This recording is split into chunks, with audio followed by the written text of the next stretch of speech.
Okay, so we're going to go ahead and roll on in to this morning's session. One thing I want to point out, and credit to Jay Lazenby on this one here. It's one of our members. We have talked about how small caps were going to perform really well. Excuse me. You know, coming out of the COVID situation, the COVID bottom. And they did. They killed it for, about a year. But then I've been talking about how there's a rotation from small caps to mid to large caps. And I'm not sure which this almost looks like it's the Thinkorswim platform. Okay, so as you can see right here, that small caps, which is IWM, Russell ETF, and IWC microcap, their 6-month performance killed it. 39%, 49% over 6 months. Then you look at their 3-month return, and they're towards the bottom. Russell is now 473, microcap is 767, with mid caps and SPYs being the outperformers. And then you look at their 1-month performance, and what do you see? They're in the negative territory. So microcaps losing money, small caps losing money. And where you see mid cap and large cap and mega cap, they're all making money. So this is what we've been talking about for several weeks now. And Jay put this up. I almost think this is like a Thinkorswim platform. This looks like, because the text and everything looks like it. So this is just a great way to quantitatively see that the flows have shifted from small to mid to large caps. So if you were a small cap trader for the last year and you were only trading small caps, you're probably wondering who took my money? Who took away the punch bowl? And now you know what's happened. And this happens every single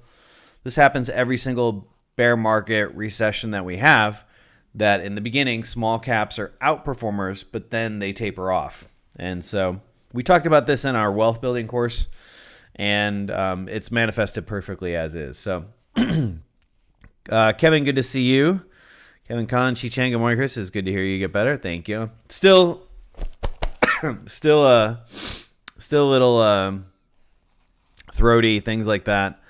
And of course, I have a dog that I have to take out like 6 times a day, and it's like super stormy. So I go and take him out, and I'm like, come on, hurry up and pee. I'm cold. I'm sick. Hurry, So yeah, Lazenby's saying that's Quest Trade. Okay. It almost looks identical to Thinkorswim, like the text in every format. So Wallball saying, love the sound and video quality. Good morning. Yeah, we fixed the mono issue thanks to, I think it was Ben, it was one of our members anyways. So I forget his name, but I will make sure I mentioned him in Discord. Thanks to helping us out on that.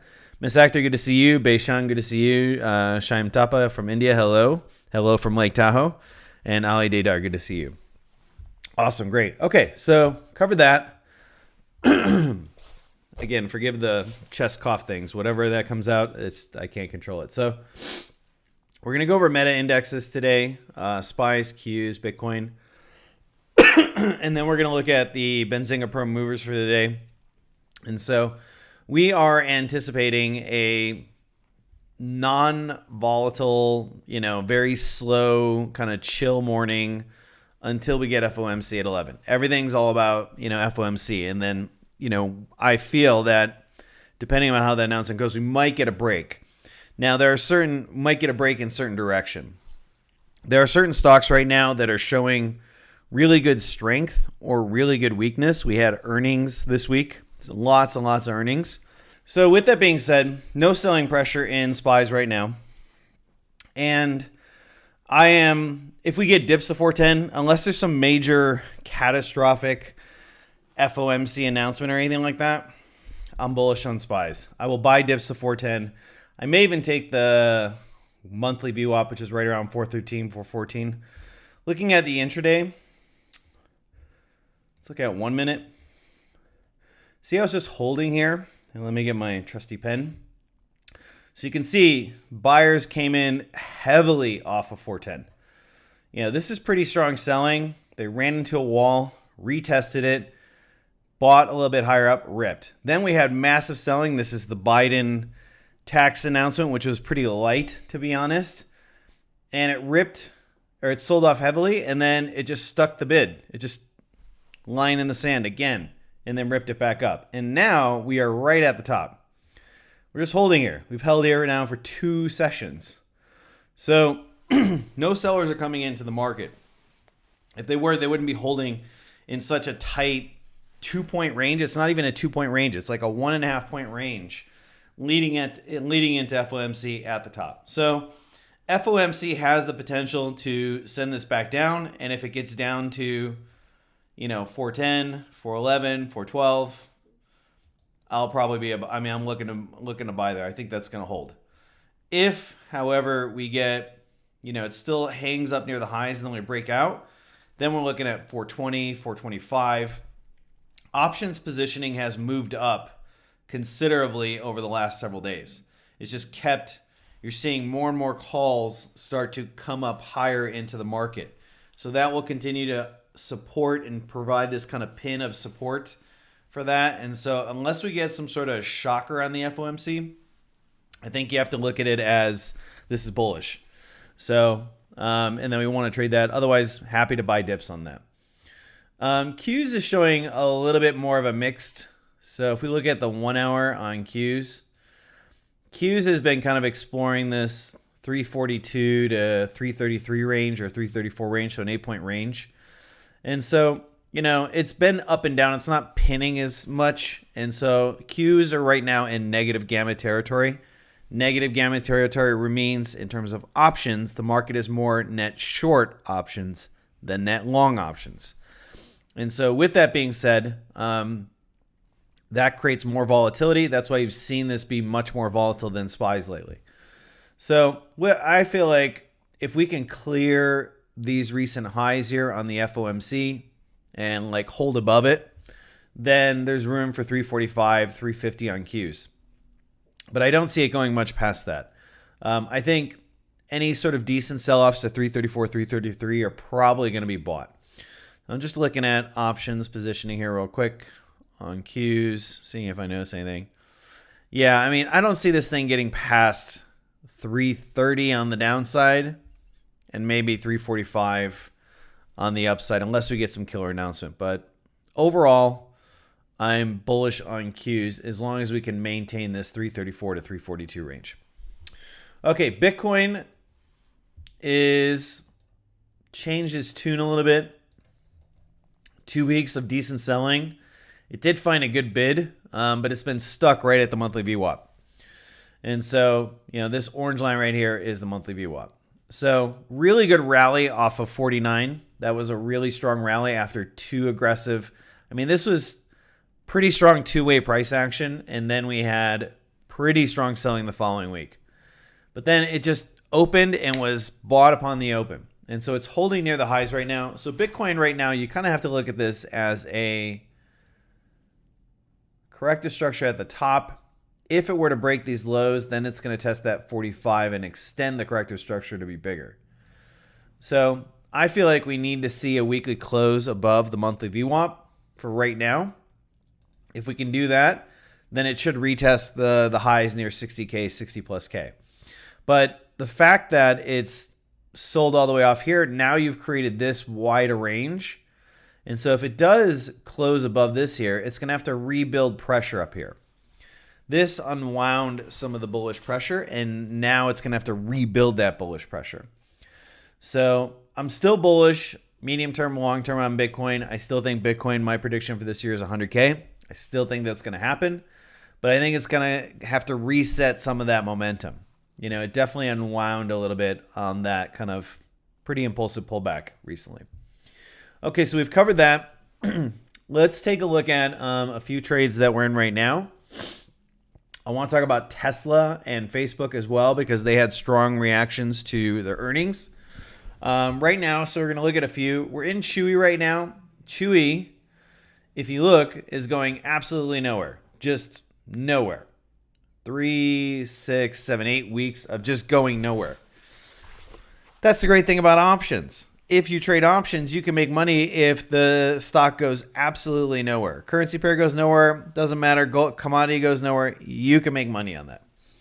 So we sold an iron butterfly here, which is a neutral strategy that basically wants this to stay within this range here.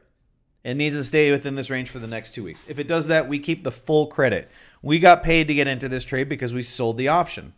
When you sell options, you get paid to get into the trade. Just like when you buy car insurance, you have to pay the car insurance person who sells you the insurance. Same with options. I sold the option. They pay me to get into the trade. So, and we took a pretty massive credit on this one. Like, I think the credit was like over $9. So in options vernacular, that basically means every options contract represents 100 shares.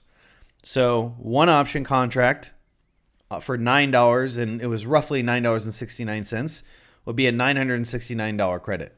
10 contracts is $9,690 credit. So that's a credit that was received into my account. And if it stays within this range here, we're totally good. We took the 83.93 on the call side, and then we took the 83.73 on the put side. So shout out to Jeremy Doucette, who is one of our students. He's become quite a adept options trader, and his trades have just been killing it lately. And he pointed this out. I took a look at it. I adjusted the expiration date a little bit shorter, and that's that trade. So if this keeps going nowhere, we're going to get paid. Facebook had a very, very strong bump. Very strong bump in the pre-market. So earnings has not come out yet. And let's see. When is Facebook earnings?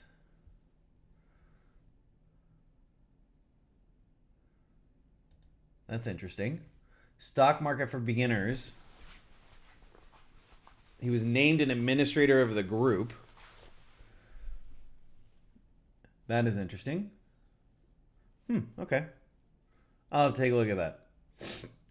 Anyways, so let's see. Facebook earning today is aftermarket. Okay, so this thing's already gotten a huge pop in early market. And so it makes me wonder, who knows what? Sasha, if you're listening, take note of that. Facebook's group stock market for beginners. Let's take a look at that. I think that's something to definitely get involved with. Anyways, so the earnings don't come till after the market closed today, and yet look what Facebook did: 304 to 310, and it's just holding near the highs. So I kind of feel like somebody knows something about the potential earnings coming up. And so I feel like this is pretty darn bullish. And if I take a look at it super quick, let's take a look at what's going on with Facebook options in open interest world right now. What is happening on the land of open interest? Okay. Very well supported at 300. How much of the gamma, how much options is rolling off? Not till May. Only about 20% of the options. So there's no short-term options. There's not a lot of short-term options on Facebook right now. Right now it's call heavy. It's about 1.2 million to roughly 900,000 puts. So yeah. Okay. Anything else I want to see on that? I'm bullish on it. We already have long stock and long options on this one here. And so this thing has room. This thing has a lot of room to run. I think if it gets a really good earnings, I feel like Facebook could easily hit 350 this year. I feel like that's kind of our target. And so, yeah, everything looks like a go from option standpoint. So we're going to keep an eye on this. We might add some more to our position on dips. It's holding right near the 310. So all very positive on this one here. But definitely keep an eye on earnings in the price section on that today. Dips to 305. Man, not bad. Maybe dips to 305. Not bad. Okay, so let's look at a couple more, and then we'll do some open call-outs. I got some questions rolling in here. So Tesla had earnings and is sold off aggressively, and the earnings were actually decent. They were actually decent. But, yeah, it has not held the line. I was kind of hoping for one more pop in the 750 looking to sell. We just didn't get it. So earnings happened after market, sold off aggressively, and then after a little bit of stabilization towards the bottom of the range, just continues its sell-off. It's almost mechanical. Like that is just a very tight, defined, high momentum sell-off even through the aftermarket. So sells off on the open, finds a little bit of dip buyers, but then just 1, 2. I mean, this is an hourly chart. So 1, 2, 3, 4, 5, 9, 10. 9 of like 10 hours after that pop, it just sold off aggressively. So I think there was a serious amount of unwinding of positions, and we're now kind of in critical support territory for Tesla. So let's see how Tesla option open interest has changed since then. Has around 30% of the options rolling off this Friday. That's a fair amount. It is barely, I mean, it's like almost dead even in calls and puts right now.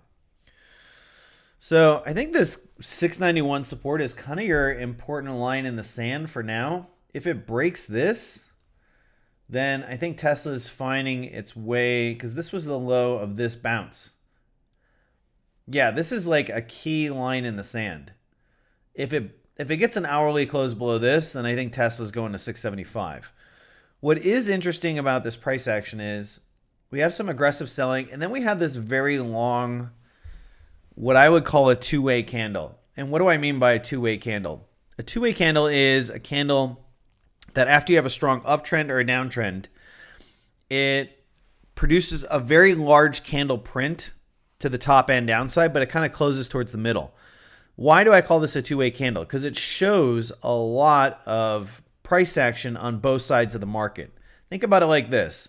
Market's selling off from 715 down to 691. That's, roughly a $25 drop in a period of 10 hours. Finds a little bit of a bid, then it opens up and goes right back to that same level. And it pushes all the way up, and then it comes back down and closes. So it's a two-way candle because there's a lot of two-way interest on both sides of the market. The thing rallied up to 706, and the seller said, you're overvalued here. We're going to sell this back down. And they dropped it $10 within the hour. And yet the buyers, the market went from 695 to 691 roughly, and the buyers were able to push it up aggressively. So anytime I see a two-way candle after a very strong trend, then it tells me that the order flow imbalance for that candle was disrupted. That one candle, took a lot of price action on both sides, a lot of order flow to do that. You just don't print candles like that unless you have, a fair amount of imbalance. Now, granted, this is pre-market, so liquidity can be a little weird. And let's see if there was anything on the 5-minute. Okay, so we had a little bit of a weird, liquidity issue in pre-market for this thing to go all the way from 692 to 706 and then back down. But it is trying to stabilize after this two-way candle that we're talking about. This is trying to stabilize. So 691, very interesting line in the sand. If we can get a strong rally, this is what? Okay. So it's about 30 minutes of buying in the last 40 minutes, roughly. 30 minutes of consistent buying. If we start to get 5-minute closes above 700 and it starts to show strength, then that means a fair amount of institutions came in, dip bought this, felt like, hey, 700 is support. We feel like this is undervalued at this point. And so if we start to see aggressive buying in Tesla, then it might be a chance to get long on Tesla today. Again, we got FOMC, hard to say, but a fair amount of weakness from the earnings. So if the bounce is strong, then that basically means we have a 700 to 750 range. And then I think any rallies to 750 at that point would be selling opportunities. Looking at the 4-hour, you can see like once we start getting into 745, 750, we don't have many closes above it. We've had 4 candles above it in the last 2 weeks. So it's really been stuck in this 750 to 700 range. So if we get a decent rally up here, I'll probably sell it in the 745, 750 range. Stops just above it, hammer it down back to 700, take profit, rinse, lather, repeat until this range breaks. So that's how I'm thinking about Tesla. I thought it was just something that we had to talk about considering the strong reaction to the earnings numbers. Okay. Let me go over 2 more charts and then we'll do questions that are rolling in. Plug. We sold this yesterday. This was a live trade to our members. We almost got the intraday top. I thought I had the intraday top, but so plug we were bearish on. It started to sell off. We had a decent rally off of this. And we sold on this candle like 29.30 something, 32 maybe. So we sold at 29.32 and it had 10 more minutes of rallying and then it just sold off aggressively. So we missed the intraday top by about 20 cents. I was kind of bummed on that, but anyways, this is sold off aggressively. We're now up well over $1 a share. So we're in at 29.30. It's now 27.85. And so we're up, what, $1.50 a share? And that, and that's less than a day. So I feel like we did a pretty good job of calling this one. We felt like, I'll show you what we were kind of looking at. So it was a combination of this bounce. So we've had aggressive selling, consistent selling, and hit a bid at 25, not surprising. A little bit of a pop. And then it tries to get up here and it starts to roll over a bit. And we felt like, okay, it's rolling over right into 30. Let me go into the 1 hour. That'll probably be a little bit easier to zoom into that. And let's get the flashy numbers out of here. Okay, so found a bid at 25. Rallies nicely, $3.50. Aggressive selling, and so we're like, okay, there's clearly, as we start to get into this higher air here, there's still sellers that are wanting to hammer this down. So again, you see it hammered on the open, rallies, and it just starts fading. This bounce just starts to fade, and then it rolls over. Decent bounce off of VWAP, and we felt like there was just a lot of selling pressure from 30 and just below that. It just wasn't going to get to 30. So it sells off, and on this bounce here, we sold that rally, and it's dropped ever since then. And so we're targeting our first profit will probably take around 27.63, and then we'll take a little bit more off the table right around here, which you can see because of this, a little bit of meat there. And then we'll take final profit off just ahead of 25 being a big round number. So right now, once we hit the market open, we'll probably trail our stops, 28.82, lock in around 50 cents. So we'll probably lock in today, probably in the next 5 minutes, we'll lock in about 50 cents. And then we'll hopefully get a further rollover. Once we clear 27.25, then I think you got mid 26s. And then if you clear that, then you got down to mid low 25s. So that's kind of what we're looking at in plug. We're bullish on knee source. We bought this. We felt like this pullback is going to run out of steam going into the 25 handle. So this is impulsive rally, starts fading a little bit, transition. Now we're selling off. And I feel like as we start to get into this low 25s here, I think it's going to start to transition. So we are into this a little early. I felt like, okay, we can get into this now. We're in at like 25.30, 25.40. But we feel that this is going to hold the line at 25, and we expect to bounce higher on this one here. So that's the opening bell. Let's do some open Q&A, and we'll take a look at Benzinga. There wasn't a whole lot of movers on the day. So let's do some open Q&A here. Okay, Born to be Free. Thanks for the invite. You're welcome. Good to have you here. Austin Ross, morning to you. Jeremy says thanks for the kind words. You're welcome. You've earned it. You've done a great job with your options trading, so I'm super proud of you. Oh, you can see my plant on the stream. Yes. It's my favorite plant. He's been with me. He's the only plant that survived me. So I have had quite a wild ride. I've lived all over the world.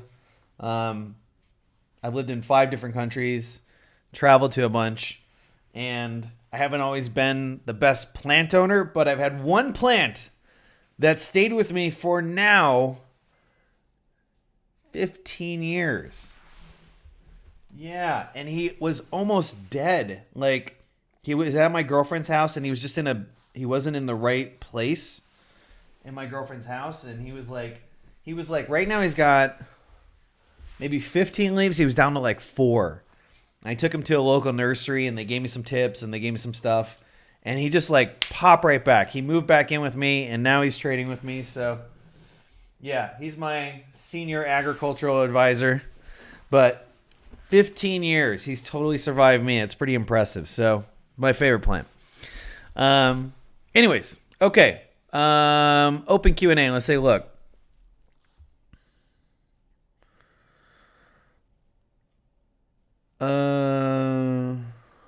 Let's see here. Would you mind showing us while you scroll through the option statistics? So I've mentioned this before. I can't because I have a subscribers agreement with Oprah. They don't allow me to rebroadcast this information. So I can interpret it.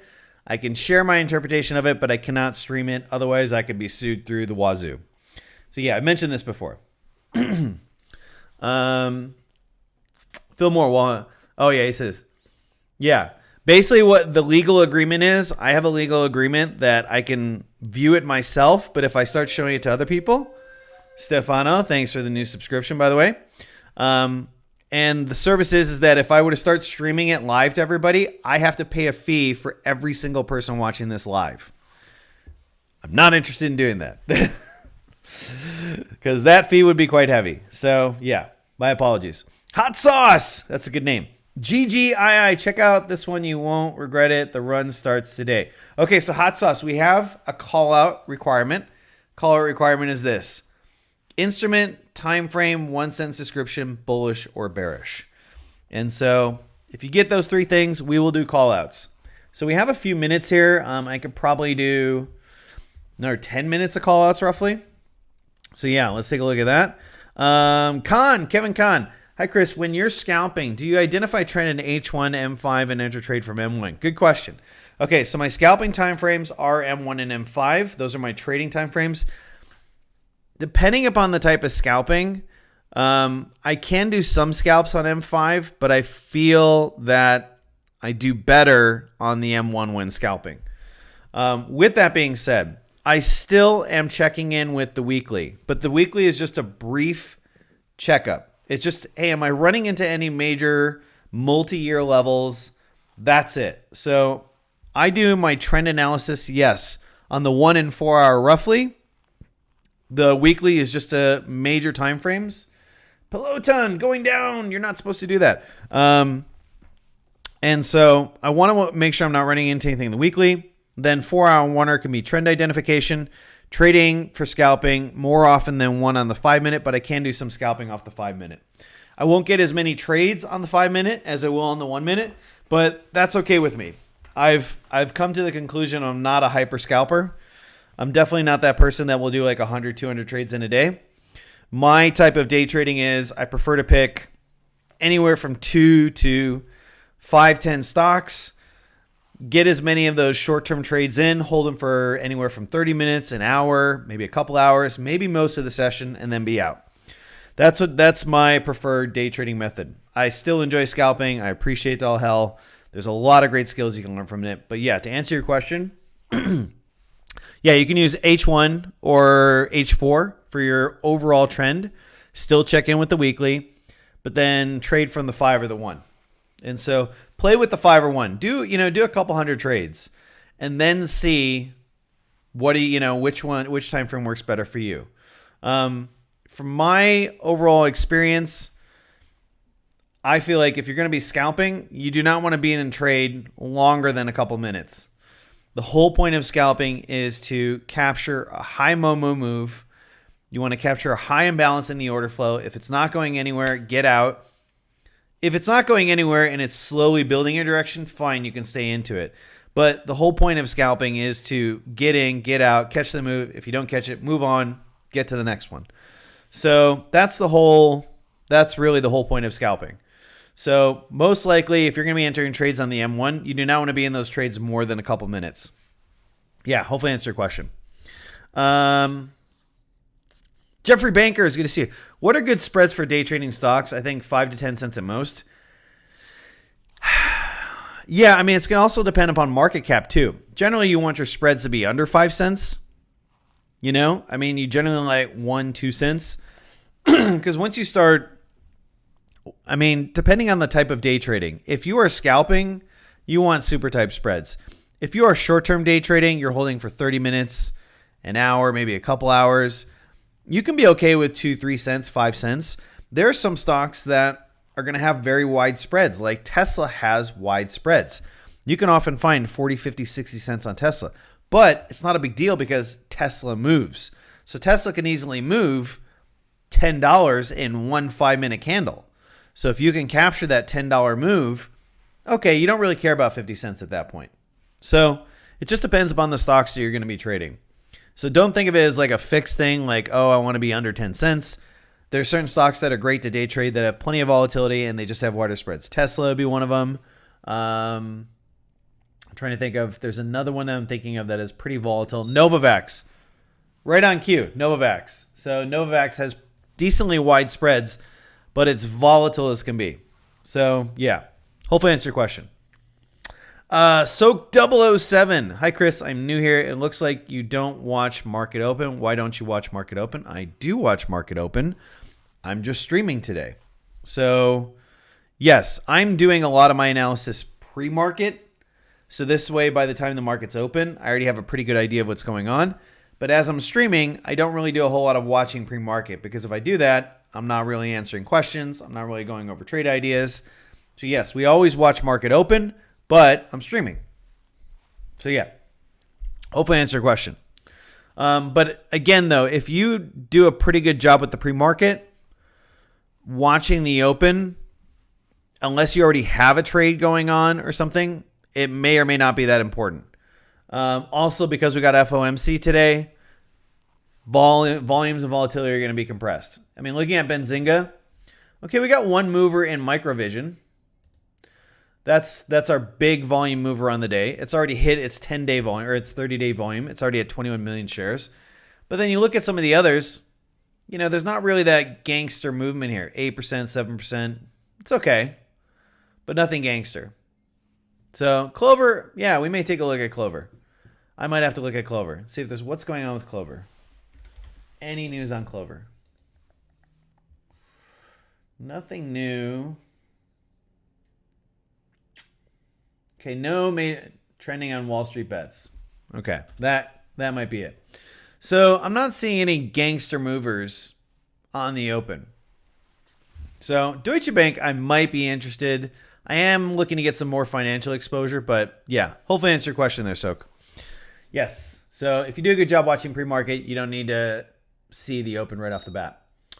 Getting a decent rally off of Facebook. So I think if Facebook, or not Facebook, Tesla, I think if Facebook can clear 702 with some gusto, I might be interested in that. I'd like it to see it clear the high of this candle here, though. But still not showing enough liftoff from that. Okay, next question, Mohammed Hashim. Good to see you, Mohammed. Or I think you prefer Hashim. So good to see you, Hashim. AMD, let's take a look. AMD. How's my plug trade doing? Plug's holding. AMD, 1 hour, bullish. Earnings. Surprise earnings. Estimate was 44, it did 52, and yet it got a rally, but now it's fading. Let's see what's happening in the option open interest world. A lot of alerts going off right now. So this Qs is rolling back a little bit. Okay. SPY's just holding. Just holding. Yeah. Okay, so let's see. Any news on AMD real quick before we see maintains buying price target 107. That's what? That's another fourth, roughly almost a fourth. Almost a 20% gain for her. Better than expected earnings. Okay, so I feel like this is a buy on dip. Let's take a look. Where would I want to get long? 80 is not bad, just from a strike perspective. 74, 75. Probably really good value buy at that point. I don't think we're going to get to 80, 75, 74, but I'm going to put an alert here.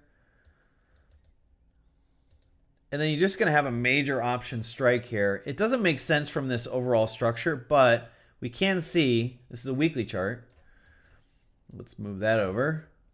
You can see these last two dips not only held the monthly view up, but they held dips into 80. Like we got into 80 and buyers came in 2 weeks in a row and said, burp, we're going to pop that back up. So somebody's saying, hey, we feel like 80 is a decent line in the sand. What if I move this line up a little bit? Okay, now it makes a little bit more sense from this perspective. This line doesn't make, it makes okay sense when I go further back. It's okay. But here's where this line starts to make a little bit more sense. Let's see if I can adjust it just a little bit. Yeah, I mean, now it's starting to make a little bit more sense. It's not holding it perfectly or cleanly, but you can see resistance there.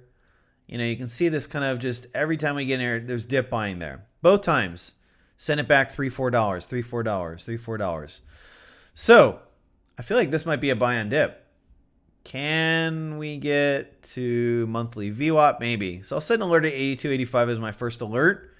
I'd like to get as close to 80 as possible, being a big round number.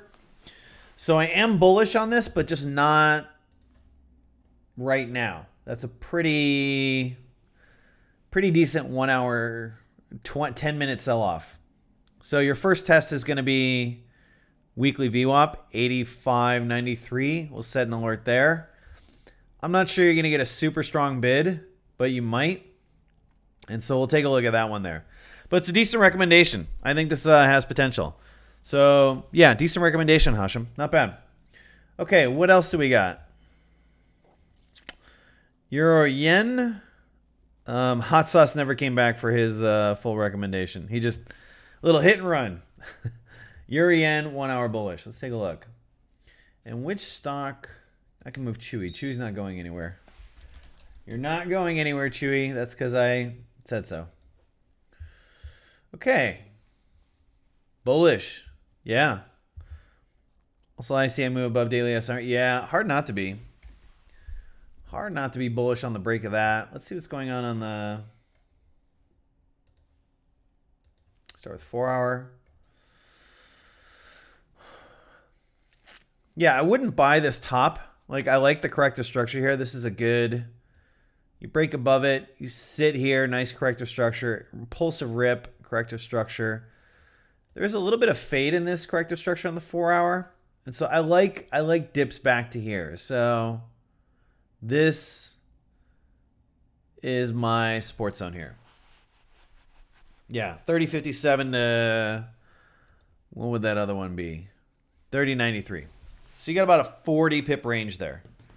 I would prefer to get a little bit lower into this range, 75 to 57. That would be my preferred range. But I like it. I like it. Hard not to be bullish on this short term. Let's take a look at your 1 hour real quick. Yeah, I feel like the 1 hour might roll over. It does have a decent line in the sand here, 130.42. You can see this. But there is the chance... Like, if we get an hourly close below that, then I think you're going to see a further unwind. So I like this range right here. That'd be my range to get long. Not bad. You're welcome, Hashem. ADMA. So we'll do 2 more and maybe 3, and that'll be it. ADMA. Biologics. Oh, wrong one. Atomum. Wrong one. Adam, fleas had him. Isn't that like a children's story? Okay, so this is a sub $3 stock. I generally don't trade these. Any news? Any news? Anytime, Benzinga. There we go. Has proved expanded manufacturing process, fractionation and purification for the plasma pool. Okay. It's not on the volume mover, though. I'm not... Yeah, what's the volume? So what is the volume on ADMA? 55... Wait a minute. How are you not on the... 55 million? How are you not on the list? All right, I'm refreshing. Oh, because it's a sub $3 stock. My filter doesn't include $3 stocks. Sub $3 stocks. That's why. Okay. 55 million shares. That is a boatload of shares. What's its average 10-day? 4 million. We're over 10 times the average volume. Okay, this might be a decent runner. Let's take a look at 1 hour and see what's going on. So pre-market highs. Are there options on ADMA? Like there is. And there's virtually nobody trading options on it. Okay. Let's take a look at weekly. It's a good liftoff, but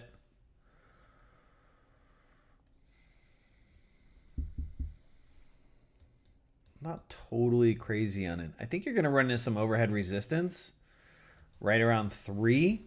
So you got maybe 50 cents of room, and then I think it's going to struggle. It's really good news, but I think it's going to struggle today. And so unless there's like a gangster amount of options that like came in the market today, which is certainly possible, I would prefer a dip to like 175, 150 to get long on this. I don't trade sub $3 stocks.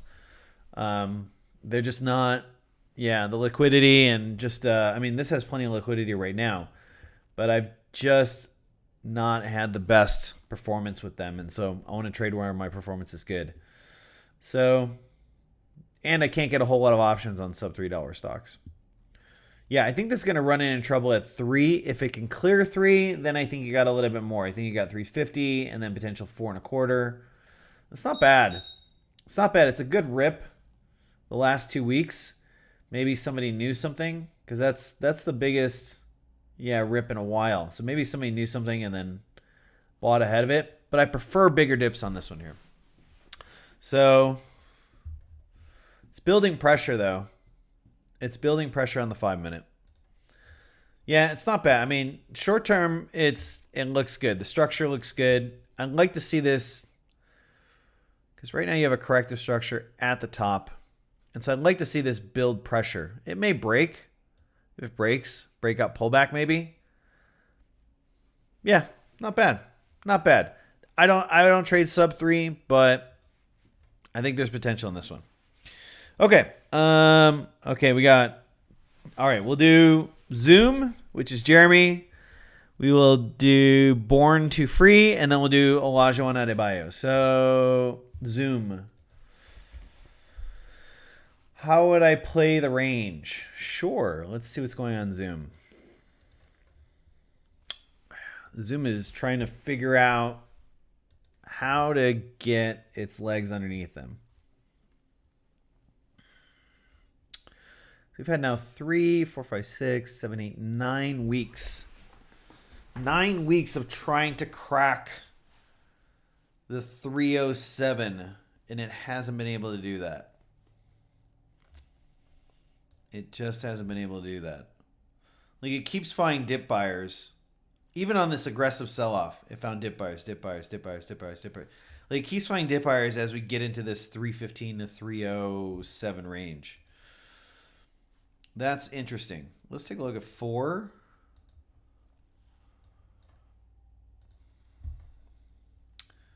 I mean, it's losing this battle, but yeah, it's losing this battle. You know, here's your highs, same, lower, ran into just a wall here. This is 1, 2, 3, 4 sessions. It just couldn't get past that 337. So what kind of range are we looking at? We're looking at let's just say we play with the 306 to 337. And the highs are getting lower. Open interest world is slightly more puts than calls. So that would explain the mild. That's partially explained the mild downward pressure. You could do a put fly from an options play. Let's say, I'm assuming you're talking about options. So you could do a put fly, 336. So we got a $30 range. So 336, 321, and then 306. But there's downward pressure. You can do broken wing butterfly with more downward pressure. Or you can do iron butterfly when you get to 321. So you're in a $30 range right now, roughly. So yeah, you can do iron butterfly at 321. That gives it a chance to bounce off this and rally while being capped at 336. I'm not seeing a whole lot of options roll off until the May strike. So if you're going to do if you're going to do like a put fly or an iron butterfly, my recommendation, like if I was going to play it, I would do it with a May 7th or May 14th expiry. I would do it before the 21st. We don't have a whole lot of options right now rolling off on the 21st, which is the May expiry. Only 15% roughly. But I still wouldn't want to hold through the monthly OPEX. So, yeah, May 7th or May 14th. Iron butterfly or put fly. That would be my recommendation. If somebody wanted to be long zoom, then you have your line in the sand. Wait till like between 310 to 302, and then I would target, 333. Like if you can get sub 310, if you can get like 309, 308, 307, you have what, a $5 stop roughly. You have 25 to the upside. That's not bad. So that's kind of what I'm thinking on that one. That's a good question. Okay, last two, and then we're going to close out because I got to get to trading. We're already 20 minutes into the session. Holy cow. Born to Free Ones. Oxy. 5-minute bullish. Oxy and Petroleum Group. Okay, this is interesting. I haven't had too many gas plays lately or oil plays lately.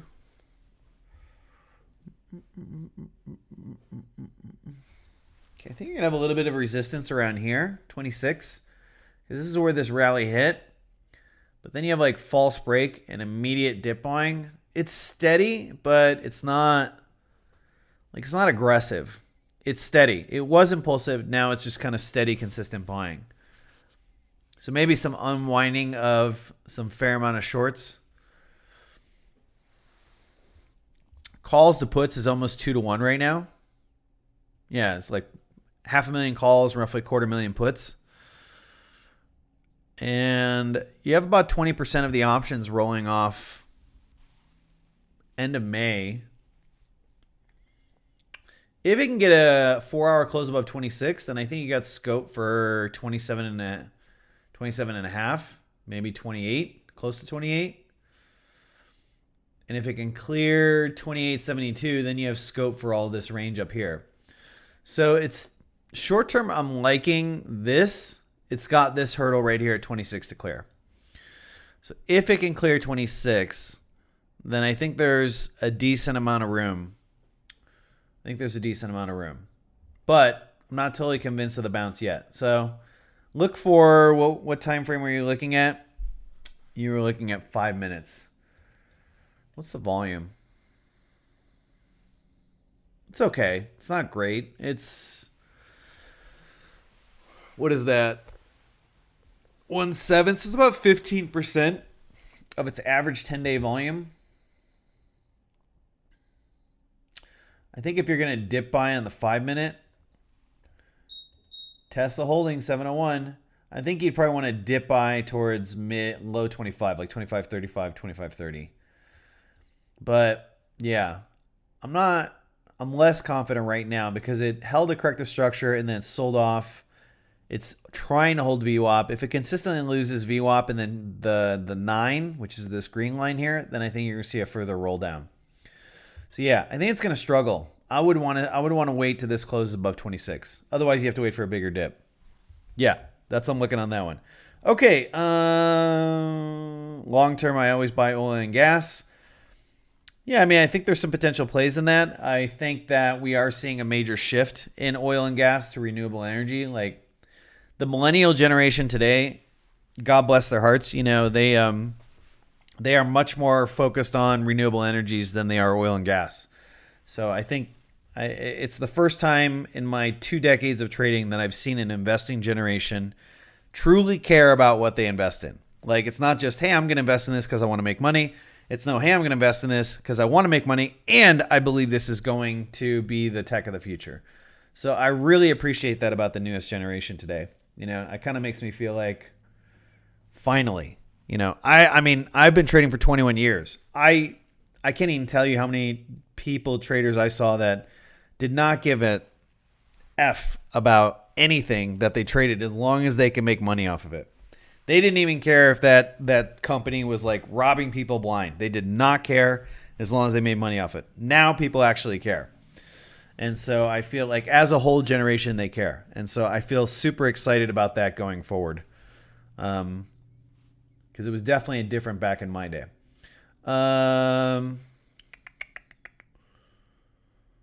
Third pillar of your course is liquidity. It is not. It is not. Do you even know the second pillar? But yeah, even if you know the three pillars, that doesn't make you a good trader. You have to have skills. What was the last one? CAD yen bullish, Olajuwon. Okay, and then we're wrapping it up. I grew up in the C-store industry, so it's natural for me. Copy that. Copy that. CAD yen 4 hour. CAD yen structure looks good. Yeah, a lot of the yen pairs are looking good. Euro yen, CAD yen. If we can get a dip to 86.40, I think that's a pretty good buy. If we can get that. But let's look at your 4 hour.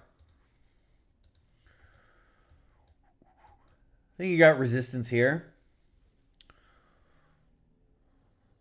Yeah, between 88.07 and 88.30. So you're going to have, I think it's going to run into some resistance here. Maybe FOMC, it can break, after FOMC, it can break through that. But I prefer dips to the 86.50, stops below this spike here, target the top of the range again, and hopefully get a breakout of this. If it does come back up here and then it sits and it builds pressure, and then FOMC happens and it releases that pressure and breaks out, I think it's solid. But yeah, short term, it's hard not to be bullish on this. You do have a pretty large, wide range. And so I would prefer dips on this one. I wouldn't take a breakout. Like if we get up here and we break out, I wouldn't take that. I'd take the breakout pullback. Because we haven't spent a whole lot of time here. You know, we were here back in March a month ago, and it was there for like a few candles, sold off. It spent a fair amount of time here, a few days, but then it sold off. So if it was just to like start to break through on that, I wouldn't take that. I wouldn't take that because there was no pressure built up into that. It wasn't like hitting it, the sellers are coming back in, adding, the sellers are adding size, and the bulls are like, we're going to punch back, and they keep pressing. Like, we're not seeing that. So I wouldn't take the break. I would take a breakout pullback if we get it, but I prefer dips 86.50. So yeah. Okay, that is it. No, you missed it. SMJSRDGRNE. So, yeah. Yeah, you missed it. But even then, if you know it conceptually, can you do it in trading in real time? I've talked impulsive and corrective moves for years and years now, and people still struggle with them. Trading is not a conceptual game. Trading is a skill-based performance endeavor. You have to have the 4 skills to make money trading. You have to have buying and selling skills, which means for us, that's price action and order flow. How do we use price action and order flow to make buying and selling decisions? But you could be great at that skill by itself, but if you're bad at risk management, which is another skill you need, if you're bad at mindset, trading psychology, that's another skill you need, and if you're bad at analytics, you're not going to make money trading. If you all have been training, let's say you put in the last 100 hours of your training and you spent 90 hours on that technical buying and selling skill, but you've only spent 10 hours on the risk management, mindset, and what was the other one? Analytical skills, you're not going to be a good trader. You have to have all 4 skills to be a good trader. And I find that most people spend most of their time on the buying and selling decision. They think that is like the holy grail. If I could just learn the optimal times to buy and sell, it'd be great. But there's more to that. You have to be able to manage your emotions. You have to be able to manage your mindset. You've all experienced probably revenge trading or fear of missing out or fear of getting into a trade. All these other skills matter, and you have to perform in real time. So you could know the skills conceptually, but not do it when it comes to performing it. If you're not able to do that, you don't have it wired into the brain. And you have to wire those skills into the brain. So until you can wire all 4 of those skills in the brain, don't plan on making money trading. You can think you're going to make money trading, but you're not. You won't long term. You may make money for short periods of time, but you won't long term. You won't, after a year or something like that, you'll all of a sudden not be able to make money and you'll wonder why, because you don't have the 4 skills wired in. So yeah, hopefully I answered your question. Okay, I got to wrap it up. I got to get to live trading with the members here. So with that being said, good luck trading, everybody. Thanks for coming today. If you haven't already, what do you do? What do you do? Smash that like button. This was an hour session. We are now at 1 hour flat, totally for free. I could have been making money trading, and I'm here helping you guys out on this and doing this for you guys. I hope you guys enjoyed it, and show the love and support. We appreciate it. We do this pre-market live stream Monday, Tuesday, Wednesday, Thursday for our members. Wednesday's live on YouTube, and Friday we have private member webinars. So if you like to learn more about that, what I'm trading, you like that plug trade idea I did or something like that, you'd like to follow my trades, check out Trading Masterclass. Other than that, good luck trading, everybody, today. Be smart, be safe. Don't expect a lot of gangster volatility until after FOMC. You'll probably see some decent volatility for the next half hour, 45 minutes, maybe hour, and then it's going to calm down leading into FOMC. So be patient on that. Keep an eye on that, and then see how the price action reacts after that. We'll probably get an idea of what ranges are going to happen. So good luck trading. Be smart, be safe, and I will see you guys next time. Take care, everyone.